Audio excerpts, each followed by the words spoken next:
Welcome everyone to Tradecast, being beamed to the world from the offices at Belia Trading here in Lima, Peru. My name is Manolo Delgado. I'm Belia Trading's marketing director.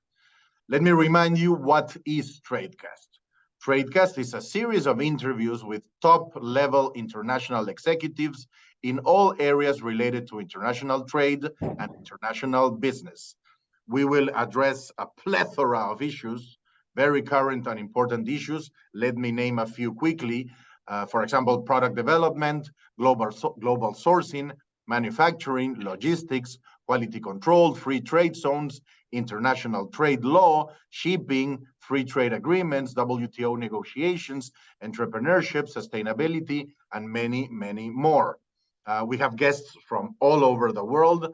For example, we will be talking to professionals from Japan, China, Hong Kong, Singapore, Vietnam, Sri Lanka, India, Turkey, Germany, Switzerland, Spain, Denmark, Brazil, USA, Barbados, Bolivia, Mexico, Colombia, Ecuador, and Peru, where I'm sitting right now.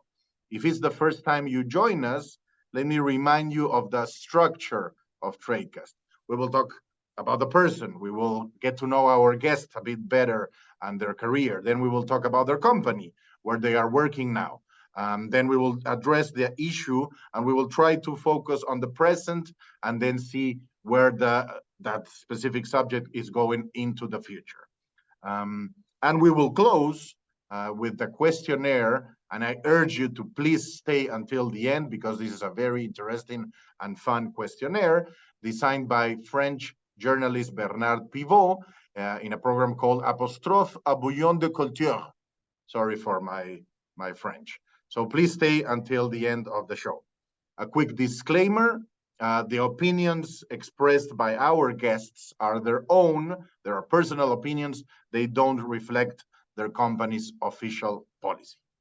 Just before I introduce today's guest, let me give you the trade fact of the day. The top exports of Brazil are soybeans at $29 billion, iron ore are $27 billion, and crude petroleum at close to $20 billion. But you will think these are huge numbers, but in fact, Brazil trade flows, which are exports plus imports, average a minimal 25% of its GDP, making it a country within the G20 economies, which is one of the most closed ones. So let's discuss about trade and many other things with our guest today. Obviously from Brazil, here joining us is Daniel Godinho, Director of Sustainability and Corporate Affairs at WEG. Daniel, thank you for being in Tradecast. Thank you very much, Manolo. I'm very glad to be here with you. Congratulations for your initiative. It looks quite interesting, and it's an honor for me to participate. Obrigado, mi irmão. We're going to do a mix today of Spanish, Portuguese, and of course, English for our international audience outside of Latin America. Daniel, let's start from the beginning. I want to go to the basics of your career. Where were you born? What did you study? And what were your beginnings in the professional world? So I was born in Belo Horizonte. Belo Horizonte, for the ones who haven't heard about it, is the third largest city in Brazil. It is in the southeast of Brazil. It's a very, very nice place, very pleasant one. And I was born there in 1978. Okay. I'm 44, still quite young, as you can see. And what I did as a student, I studied law and international relations. I started studying law. It was too boring, and then I decided to start international relations. I ended up concluding it's boring too, which means that a degree, formal degree, I was never much into it. I was more interested in learning things, and you get to learn things not only in school, right? And basically, the most interesting things you learn in life is, of course, outside the premises of a formal classroom. So after that, I started working for the Brazilian government I spent 14 years of my life working as a government official for Brazil at the Ministry of Industry and Trade, where I served in many positions. And I finished my career at the government being the Brazilian Secretary for Foreign Trade from 2013 to 2016. And that was after I had the honor of studying with some very smart people in Switzerland. I did a master's in international law and economics. That was back in 2007. Is that right? 2006, It was a great experience. I learned a lot there. And after my return to Brazil, I was able and I was more confident to face the challenges, the professional challenges that were waiting for me there. So this is basically what I did until I finished, as I told you, my public career. I spent some time at the Inter-American Development Bank too, the IDB, as a consultant on foreign trade and investments.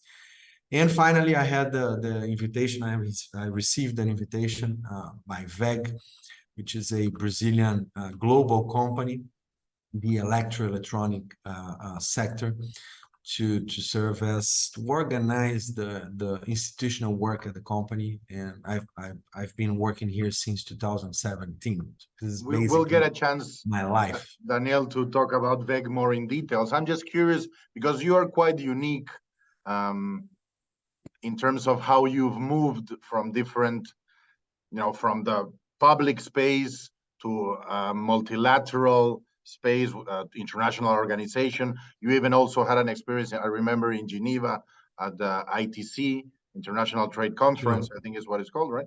And then you're now in the private sector. So because a big part of our audience is younger people that are looking forward to start their careers, I wonder if you can enlighten us a little on how you perceive the differences working many, many years in, as you said, many different positions within what I'm assuming is a big monster of the Ministry of Trade in Brazil, then working with Washington in IADB, and now finally in a pure private sector. What do you see as the main difference in how these worlds operate?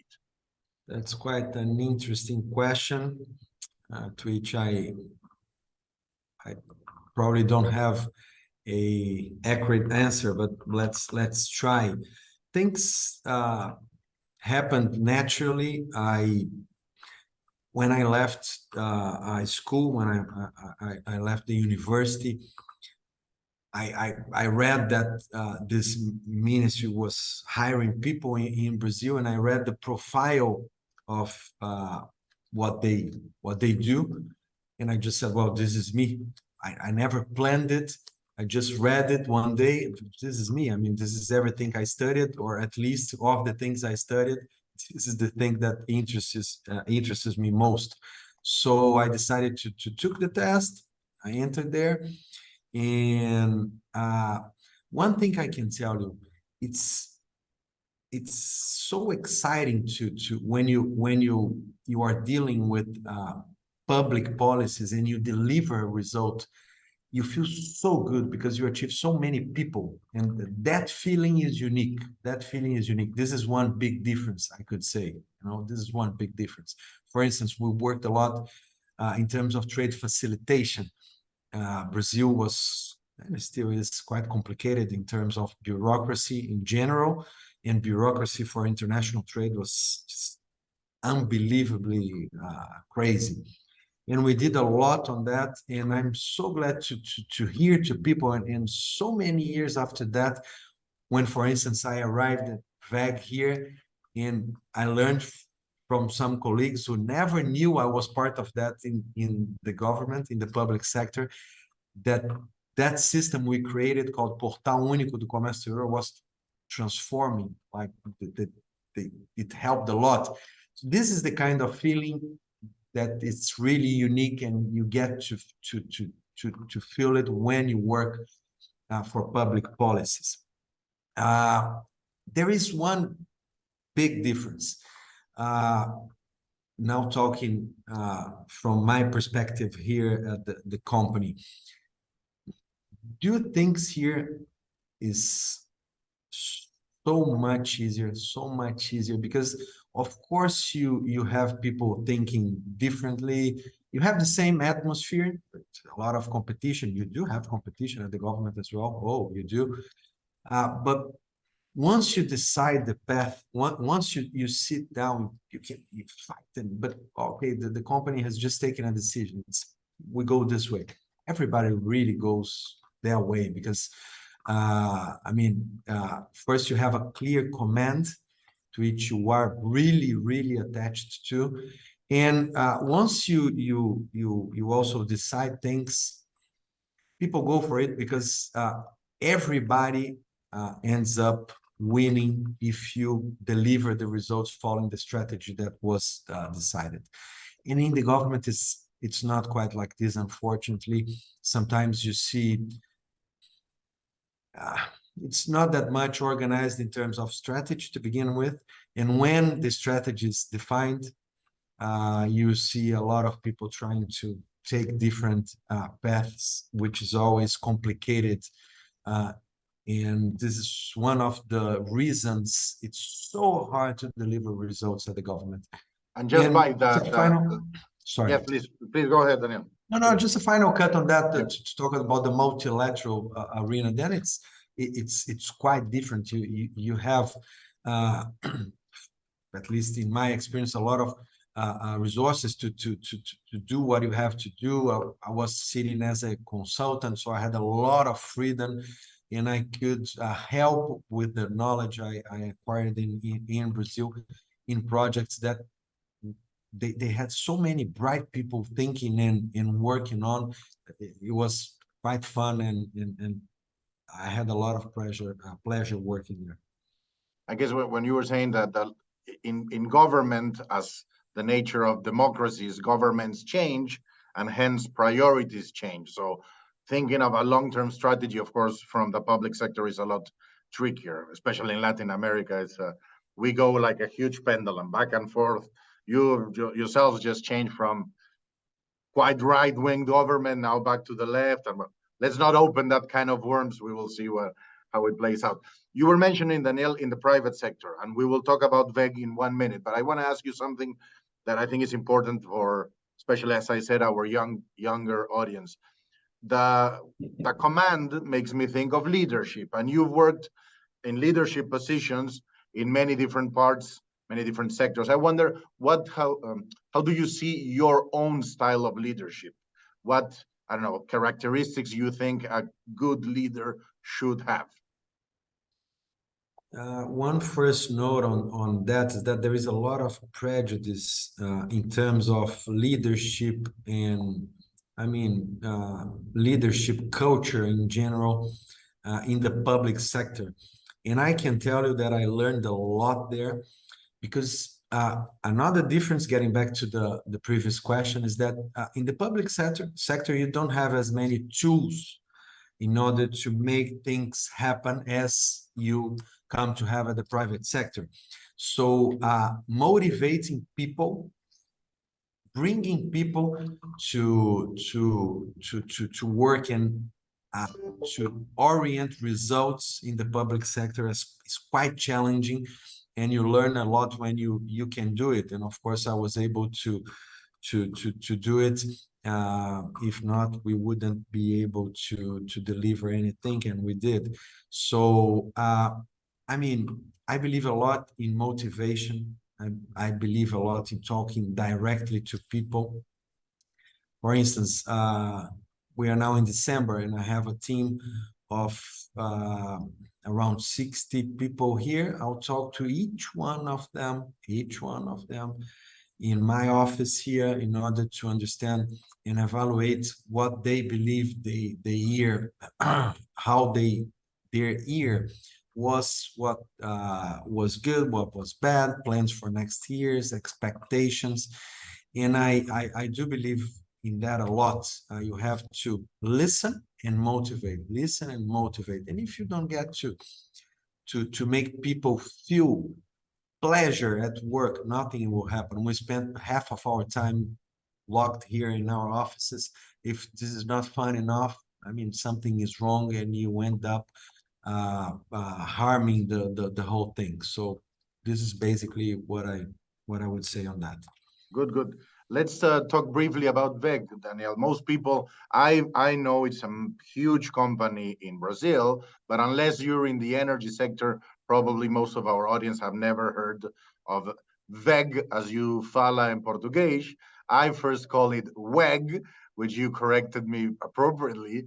Please tell us a bit more about WEG, maybe a little of their history. What are your main products? What geographies you're working at? All right. Well, first, we use WEG in Brazil, but as we are a global company and in many parts of the world, people would say WEG, so it's fine. We can use both. And you know that in the very first interesting information you shared with us today on Brazil trade flows and which are the main products there, this is what partly explains why nobody knows or many people don't know about industry in Brazil. I'm not even talking about WEG, industry in Brazil. Brazil is quite known for our agriculture products, our commodities, our iron ore, our oil. And as you said, as you informed us, it represents most of our exports to the world. What nobody really knows that Brazil does have a strong industry built in the 50s in this country, which is a very competent one with high quality goods and solutions exported to many countries.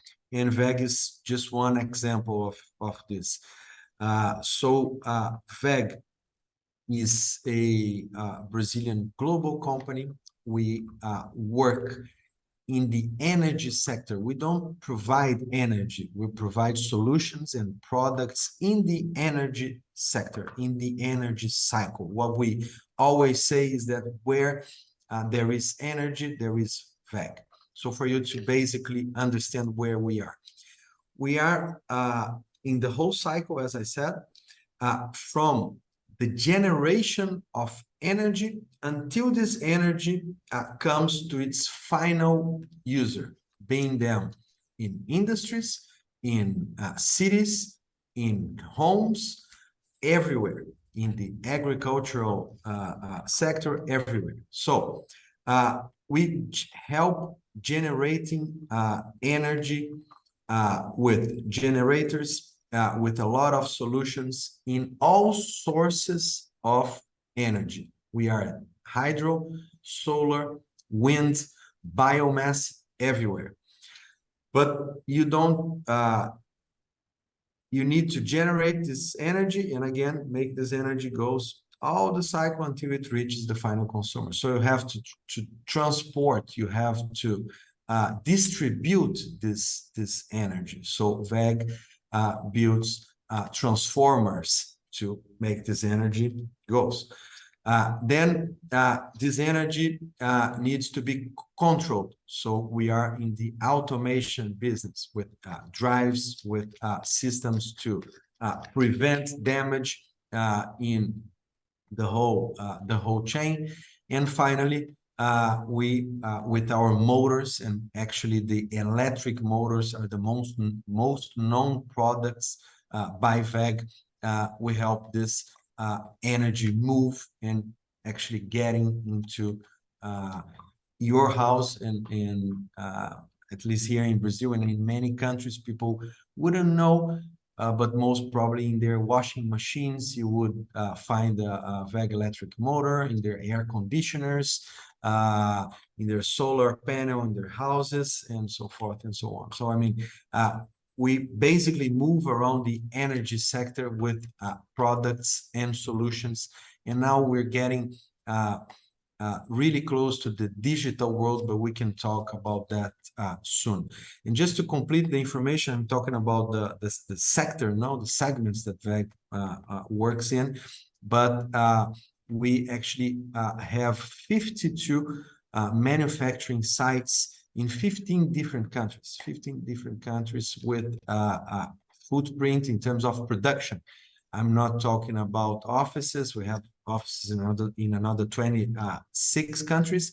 And today, WEG does export to 135 markets. Now, I was going to ask you just to understand when you said a global company, now we understand properly. You said, just to be clear, 51 manufacturing facilities, 51 factories, basically in 15 countries, correct? 52 manufacturing sites in 15 countries. And for instance, here at Jaraguá do Sul, we have the biggest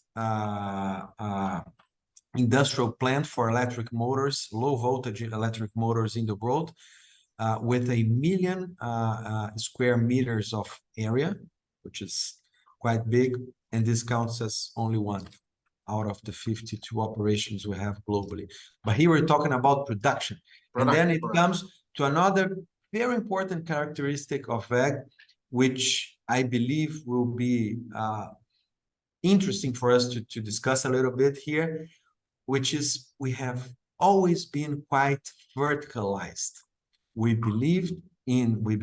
believe in this model, and we always bring this model to the countries we are present in, which is quite different from the model that the world used in the last 30 years, which was basically to outsource everything, which was not key, which was not fundamental to the operation.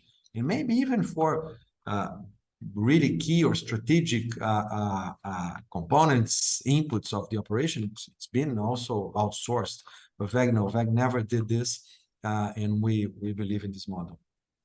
What it's impressive, Daniel, and this now we get a sense of the scale of WEG and where you work, and okay, the difference between the actual manufacturing of motors and transformers, etc.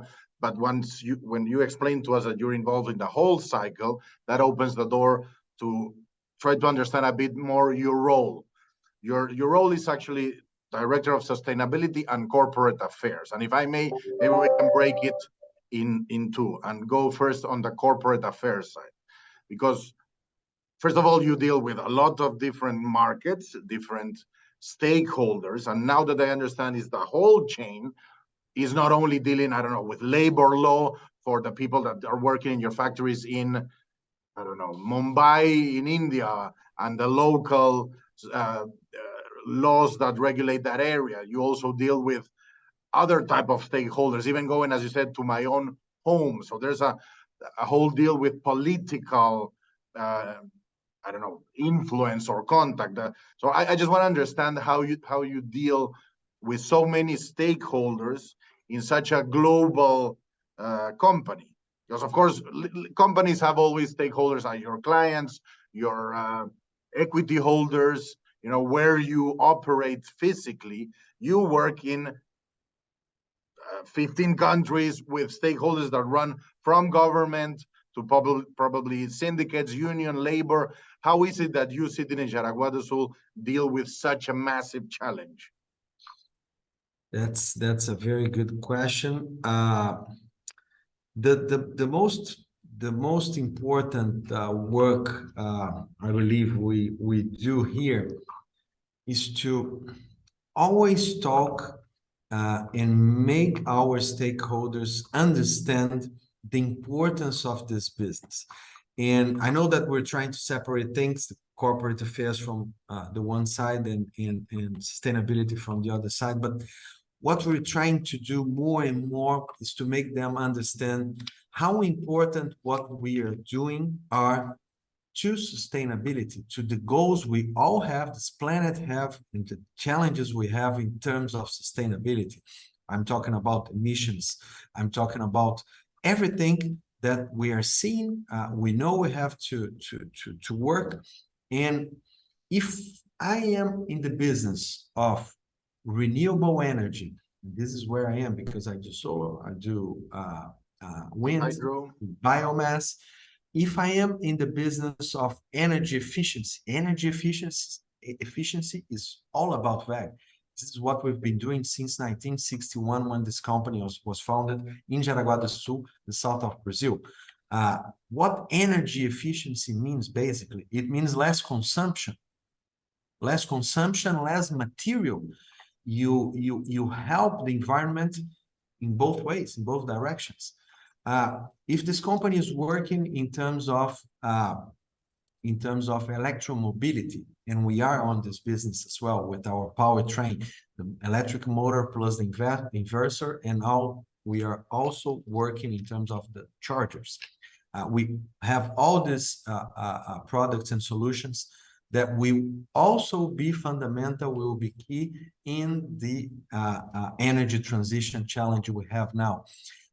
If we are working on all this, and on the top of this, we are adding a layer of Industry 4.0 digital solutions, which will bring more efficiency to the industry in general, to everywhere that could use this. We are actually helping, we are a partner to governments and to the private sector in order to face this challenge.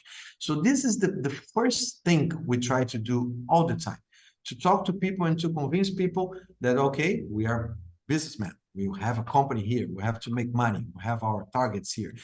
But if we go together, if we choose the right regulations and we help, and we discuss this a lot, we'll be able to do it together, because this is a challenge that if we don't work really closely together, nothing will happen. And actually the numbers, as we saw during this last COP, were quite worrying in terms of the targets. We are not even close to reach, so we have to do more. So this is the first challenge. This is the first thing. Communication is very important. And in my area, I also deal with communication. Everything is combined. So of course that besides this, we have problems on a daily basis everywhere. We have local teams. We have to talk to governments and our stakeholders on a daily basis, because we know how things are. Sometimes you have regulations, sometimes you have different actions taken by governments that could harm your business, and this is I mean, it's a nightmare to do this. I was going to say nightmare, but I'm glad you said it before me. You're completely right. Of course, corporate affairs and sustainability, everything is entangled, and there's a link, of course, between them. I wonder, have you seen, or how are you perceiving things now in terms of how these new ideas, these new strategies, these new actions are being implemented, or who's driving the car? Because this connects to what we spoke, hopefully an electric car.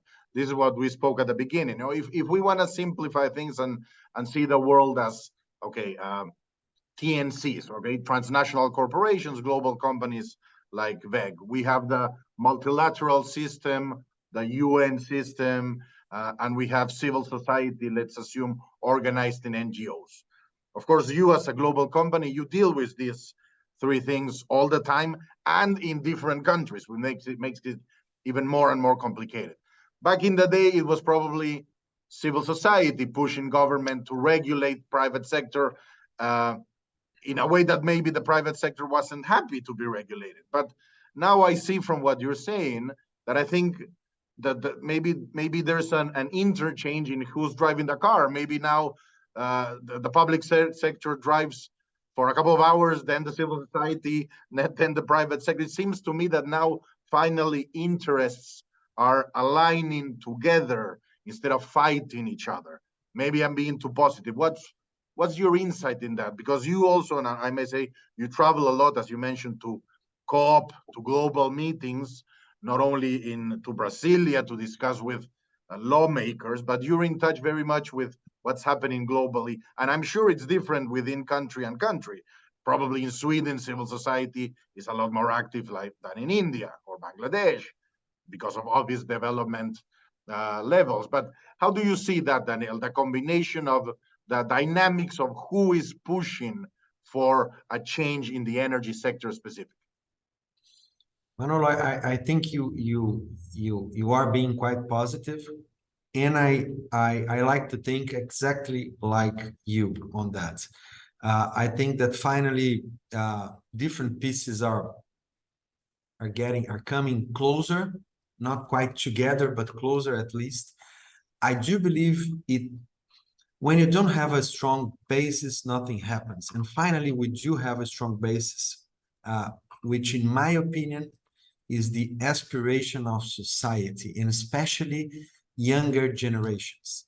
These guys are unbelievable. They do believe in ESG. To put it in a simple label, I don't like labels, but I mean, everybody understand when we talk about that. And these guys, they are really, really pushing everybody because they believe on that, and they are demanding that everybody does their roles. So with this strong basis, I think governments are putting a lot of pressure there. If they are not being able to really change the whole landscape, you see many countries adopting right policies, spending real money on these challenges, trying to work energy transition adequately. I'm seeing a lot of interesting things happening all over the world. And finally, the private piece. The private companies, I was amazed to see at COP how much engaged we all are, companies which were there really doing things, not only talking about things. There is a lot of greenwashing here, and we need to pay close attention to the ones who are only talking and not doing, to the greenwashers. This is unacceptable. We have a lot of responsibility here. And but I do believe that many companies are really finally understanding and really moving things forward. We are started doing our part. As I told you, since 1961, if we start producing electric motors, our DNA is quite naturally close to this agenda, and our business has grown along the electric motors with all these solutions, which are pretty aligned with the trends we discussed. So yeah, I'm not seeing a whole a unique actor driving this car, but many people trying to be together. It's obviously quite complicated, quite complex, but at least we are witnessing will in order to do so. Good. Yeah, it's for sure the biggest challenge this generation. We have to address it. It's very complicated. It touches pretty much every sector on the economic cycle of supply chain. And, well, I'm glad at least that, as you say, even if things are not working, if people are not working together, at least motivations are hopefully aligning. You mentioned something that I want to maybe just go deeper for a minute or so. Who is taken to task? You said we have to avoid greenwashing. We have to see who's just doing the talk but not the actions. Who's taking these companies? I'm going to assume companies to task, meaning who's going to tell them, hey, you are not doing what you said, because there is no legal framework.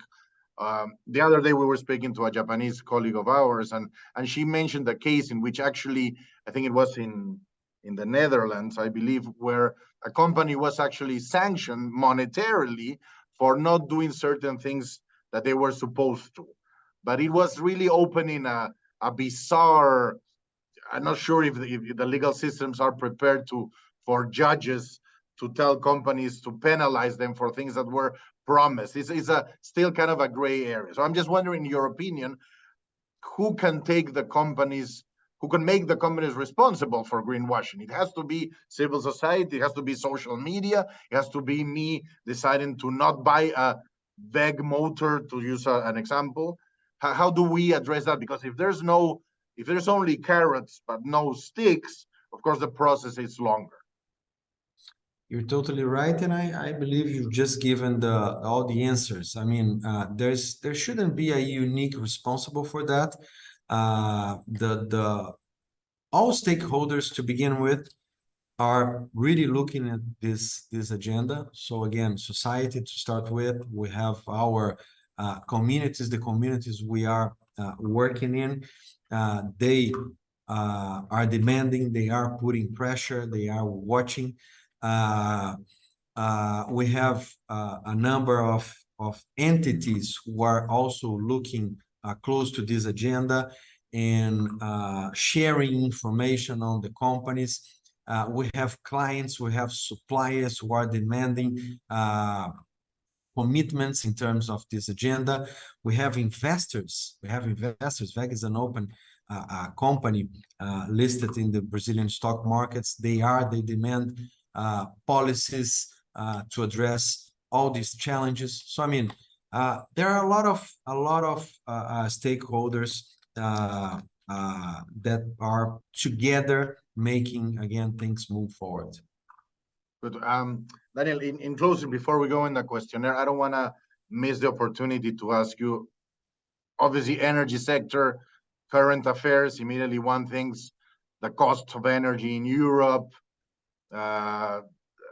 Ukraine, Russia, the pipe, the Nord Stream project, Germany, Russia relations within gas.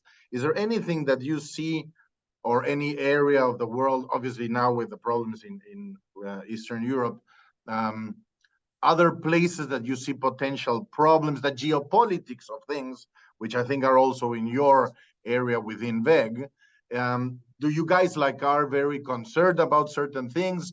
You have to be very wary of things when they are happening, because of course, when you decide to make an investment in China, Ukraine, Poland, Finland, which is, NATO, close to Russia, do those type of variables affect your decisions as a business?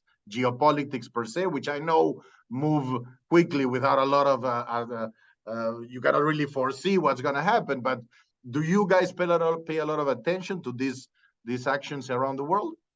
We do, we sure do. One thing I can tell you, and just to highlight again, that this is all that we've been discussing is about my personal views here. I'm not talking on behalf of the company. But one thing that is really clear to all of us is that not only the war in Ukraine, but also the pandemics. I mean, there's been a lot of discussion again in terms of globalization, right?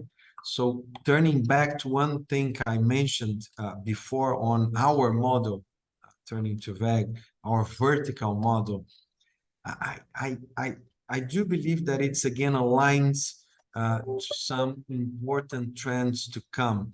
I'm not saying that it's the end of globalization. That would be really stupid. No way.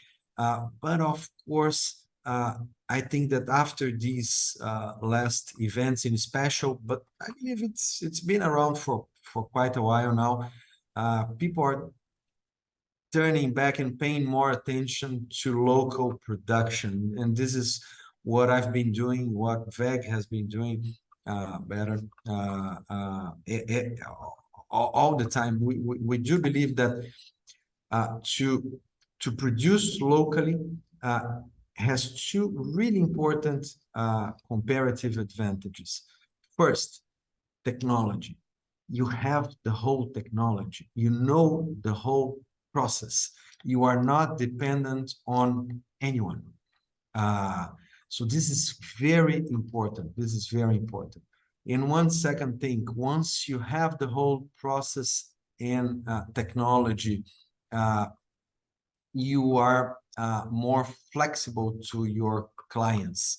You are able to deliver more customized products, solutions, which are more and more desired, as at least we see. So I would say that in general, I'm not going into specifics here, but in general, there's been this process of rediscussing how far globalization has been, and what we are seeing is that countries, governments, and industries and companies in general are turning back to what WEG always believed in, and this is quite remarkable for us at this point in time.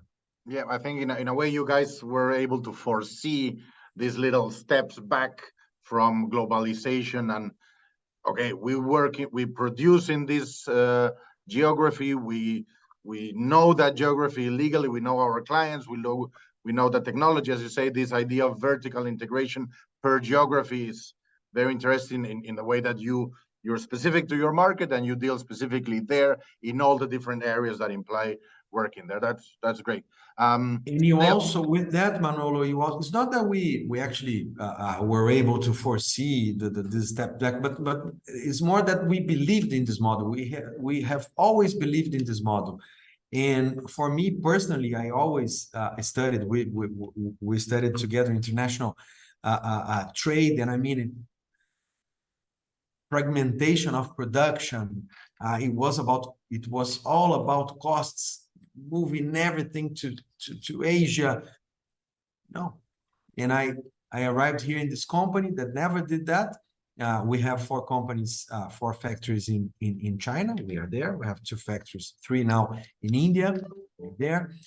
We are really spread out, but we never kind of followed this model, because we believed that by doing that, you also get closer to the communities you work in, with the countries you work in general.